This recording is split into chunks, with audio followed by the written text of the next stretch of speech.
Matthew Henry's Commentary on the Whole Bible. An exposition, with practical observations, of the book of the prophet Jeremiah. Chapter 37. This chapter brings us very near the destruction of Jerusalem by the Chaldeans, for the story of it lies in the latter end of Zedekiah's reign. We have in it 1. A general idea of the bad character of that reign, verses 1 and 2. 2. The message which Zedekiah, notwithstanding, sent to Jeremiah to desire his prayers, verse 3. 3. The flattering hopes which the people had conceived, that the Chaldeans would quit the siege of Jerusalem, verse 5. For it the assurance God gave them by Jeremiah, who was now at liberty, verse 4, that the Chaldean army should renew the siege, and take the city, verses 6 to 10. 5. The imprisonment of Jeremiah, under pretense that he was a deserter, verses 11 to 15. 6. The kindness which Zedekiah showed him when he was a prisoner, verses 16 to 21. Jeremiah 37 verses 1 to 10. Here is 1. Jeremiah's preaching slighted, verses 1 and 2. Zedekiah succeeded Coniah or Jeconiah, and, though he saw in his predecessor the fatal consequences of contemning the word of God, yet he did not take warning, nor give any more regard to it than others had done before him. Neither he, nor his courtiers, nor the people of the land, hearkened unto the words of the Lord, though they already began to be fulfilled. Note, those have hearts wretchedly hard indeed that see God's judgments on others, and feel them on themselves, and yet will not be humbled and brought to heed what he says. These had proof sufficient that it was the Lord who spoke by Jeremiah the prophet, and yet they would not hearken to him. 2. Jeremiah's prayers desired. Zedekiah sent messengers to him, saying, Pray now unto the Lord our God for us. He did so before, chapter 21 verses 1 and 2, and one of the messengers, Zephaniah, is the same there and here. Zedekiah is to be commended for his, and it shows that he had some good in him, some sense of his need of God's favor and of his own unworthiness to ask it for himself, and some value for good people and good ministers, who had an interest in heaven. Note, when we are in distress we ought to desire the prayers of our ministers and Christian friends, for thereby we put an honor upon prayer, and an esteem upon our brethren. Kings themselves should look upon their praying people as the strength of the nation, Zechariah 12 verses 5 and 10. And yet this does but help to condemn Zedekiah out of his own mouth. If indeed he looked upon Jeremiah as a prophet, whose prayers might avail much both for him and his people, why did he not then believe him, and hearken to the words of the Lord which he spoke by him? He desired his good prayers, but would not take his good counsel, nor be ruled by him, though he spoke in God's name, and it appears by this that Zedekiah knew he did. Note, it is common for those to desire to be prayed for who will not be advised, but herein they put a cheat upon themselves, for how can we expect that God should hear others speaking to him for us if we will not hear them speaking to us from him and for him? Many who despise prayer when they are in prosperity will be glad of it when they are in adversity. Now give us of your oil. When Zedekiah sent to the prophet to pray for him, he had better have sent for the prophet to pray with him, but he thought that below him, and how can those expect the comforts of religion who will not stoop to the services of it? 3. Jerusalem flattered by the retreat of the Chaldean army from it. Jeremiah was now at liberty, verse 4. He went in and out among the people, might freely speak to them, and be spoken to by them. Jerusalem also, for the present, was at liberty, verse 5. Zedekiah, though a tributary to the king of Babylon, had entered into a private league with Pharaoh king of Egypt, Ezekiel 17 verse 15, pursuant to which, when the king of Babylon came to chastise him for his treachery, the king of Egypt, though he came no more in person after that great defeat which Nebuchadnezzar gave him in the reign of Jehoiakim, 2 Kings 24 verse 7, yet sent some forces to relieve Jerusalem when it was besieged, upon notice of the approach of which the Chaldeans raised the siege, probably not for fear of them, but in policy, to fight them at a distance, before any of the Jewish forces could join them. From this they encouraged themselves to hope that Jerusalem was delivered for good, and all out of the hands of its enemies, and that the storm was quite blown over. Note, sinners are commonly hardened in their security by the intermissions of judgments and the slow proceedings of them, and those who will not be awakened by the word of God may justly be lulled asleep by the providence of God. For Jerusalem threatened with the return of the Chaldean army, and with ruin by it. Zedekiah sent to Jeremiah to desire him to pray for them, that the Chaldean army might not return, but Jeremiah sends him word back that the decree had gone forth, and that it was but a folly for them to expect peace, for God had begun a controversy with them, which he would make an end of. Thus saith the Lord, deceive not yourselves. Verse 9.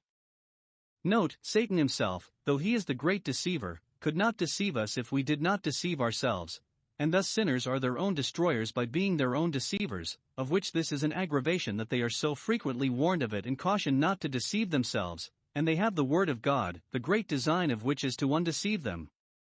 Jeremiah uses no dark metaphors, but tells them plainly. 1. That the Egyptians shall retreat, and either give back or be forced back into their own land, Ezekiel 17 verse 17, which was said of old, Isaiah 30 verse 7, and is here said again, verse 7.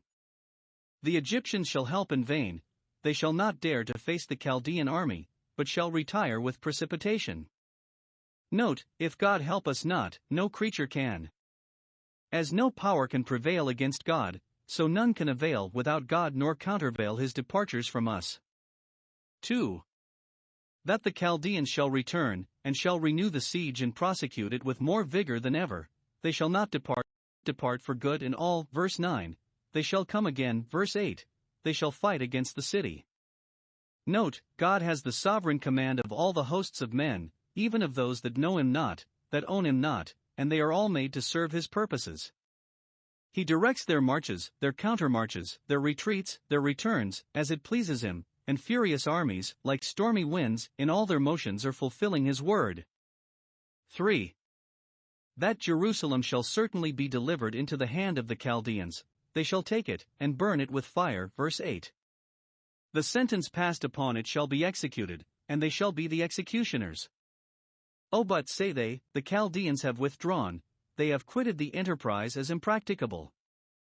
And though they have, says the prophet, nay, though you had smitten their army, so that many were slain, and all the rest wounded, yet those wounded men should rise up and burn this city. Verse 10. This is designed to denote that the doom passed upon Jerusalem is irrevocable, and its destruction inevitable. It must be laid in ruins, and these Chaldeans are the men that must destroy it, and it is now in vain to think of evading the stroke or contending with it. Note, whatever instruments God has determined to make use of in any service for him, whether or mercy or judgment, they shall accomplish that for which they are designed, whatever incapacity or disability they may lie under or be reduced to. Those by whom God has resolved to save or to destroy, saviors they shall be and destroyers they shall be, yea, though they were all wounded.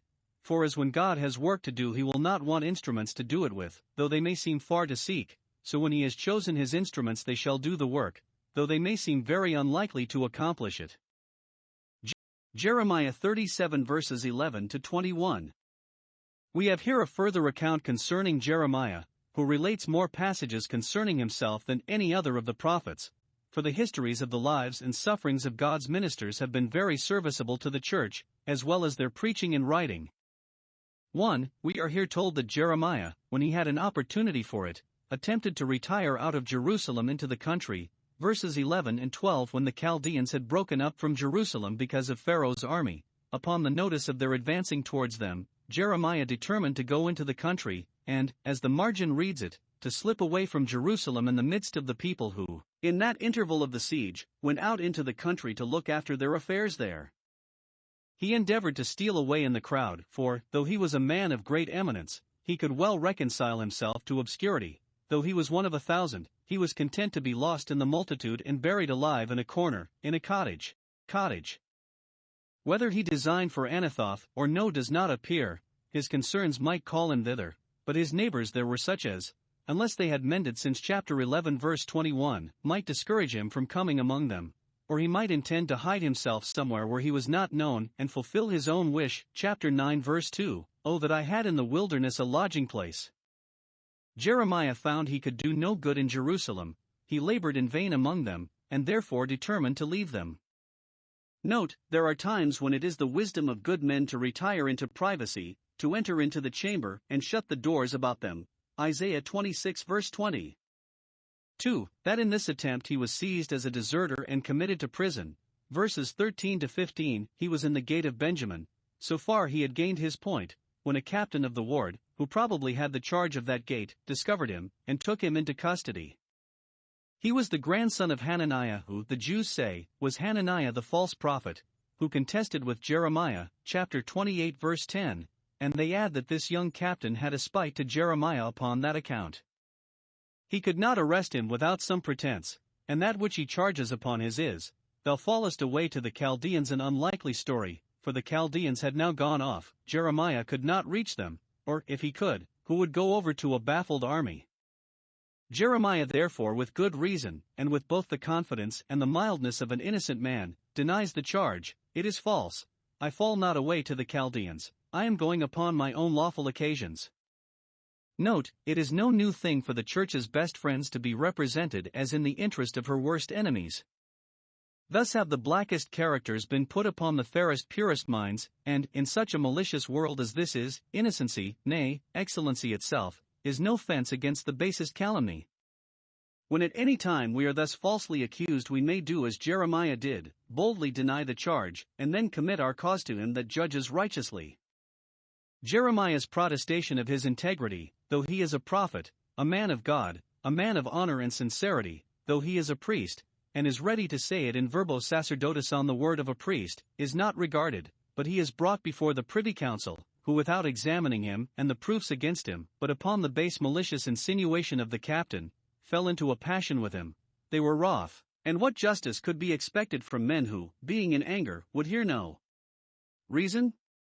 They beat him, without any regard had to his coat and character, and then put him in prison, in the worst prison they had, that in the house of Jonathan the scribe. Either it had been his house, and he had quitted it for the inconveniences of it, but it was thought good enough for a prison, or it was now his house, and perhaps he was a rigid severe man, that made it a house of cruel bondage to his prisoners. Into this prison Jeremiah was thrust, into the dungeon, which was dark and cold, damp and dirty, the most uncomfortable unhealthy place in it. In the cells, or cabins, there he must lodge, among which there is no choice, for they are all alike miserable lodging places. There Jeremiah remained many days, and for aught that appears, nobody came near him or inquired after him. See what a world this is. The wicked princes, who are in rebellion against God, lie at ease, lie in state in their palaces, while godly Jeremiah, who is in the service of God, lies in pain, in a loathsome dungeon. It is well that there is a world to come. 3. That Zedekiah at length sent for him, and showed him some favor, but probably not till the Chaldean army had returned and had laid fresh siege to the city. When their vain hopes, with which they fed themselves, and in confidence of which they had re-enslaved their servants, chapter 34 verse 11, had all vanished, then they were in a greater confusion and consternation than ever. "Oh then," says Zedekiah, "send in all haste for the prophet, let me have some talk with him." When the Chaldeans had withdrawn, he only sent to the prophet to pray for him, but now that they had again invested the city, he sent for him to consult him. Thus gracious will men be when pangs come upon them. 1. The king sent for him to give him private audience as an ambassador from God. He asked him secretly in his house, being ashamed to be seen in his company, "Is there any word from the Lord?" Verse 17, any word of comfort? Canst thou give us any hopes that the Chaldeans shall again retire? Note, those that will not hearken to God's admonitions when they are in prosperity would be glad of his consolations when they are in adversity and expect that his ministers should then speak words of peace to them, but how can they expect it? What have they to do with peace?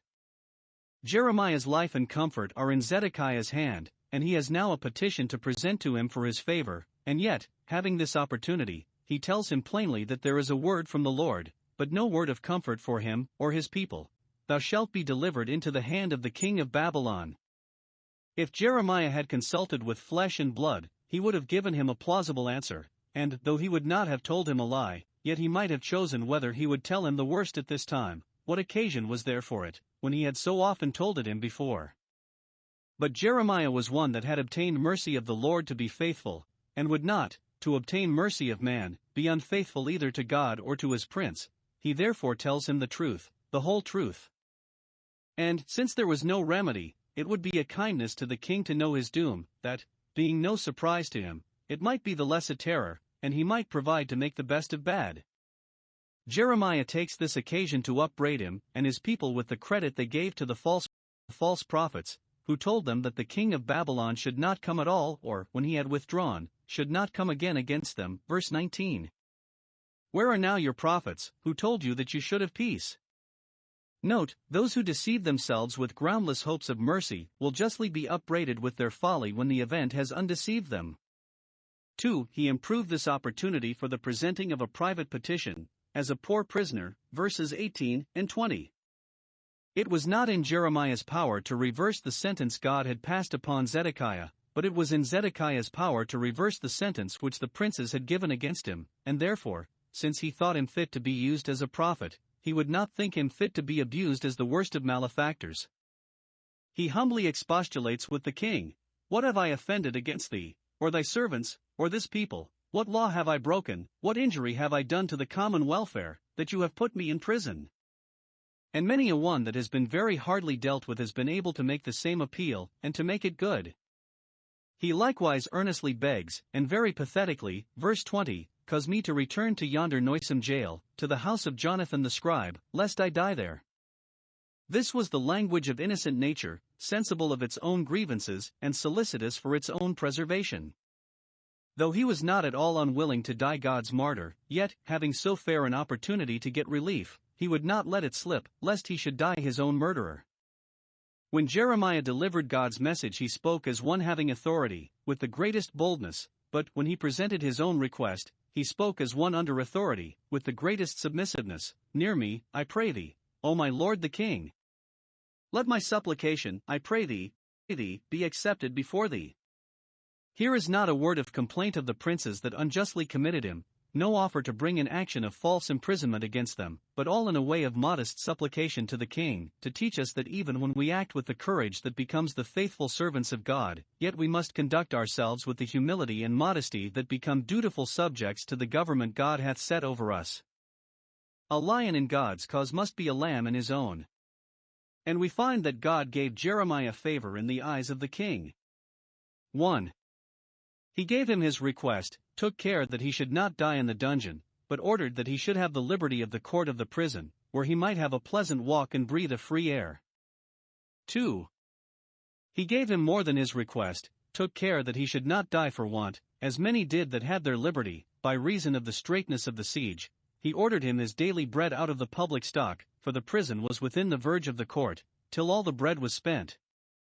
Zedekiah ought to have released him, to have made him a privy councillor, as Joseph was taken from prison to be the second man in the kingdom. But he had not courage to do that. It was well he did as he did, and it is an instance of the care God takes of his suffering servants that are faithful to him. He can make even their confinement turn to their advantage, and the court of their prison to become as green pastures to them, and raise up such friends to provide for them that in the days of famine they shall be satisfied. At destruction and famine thou shalt laugh.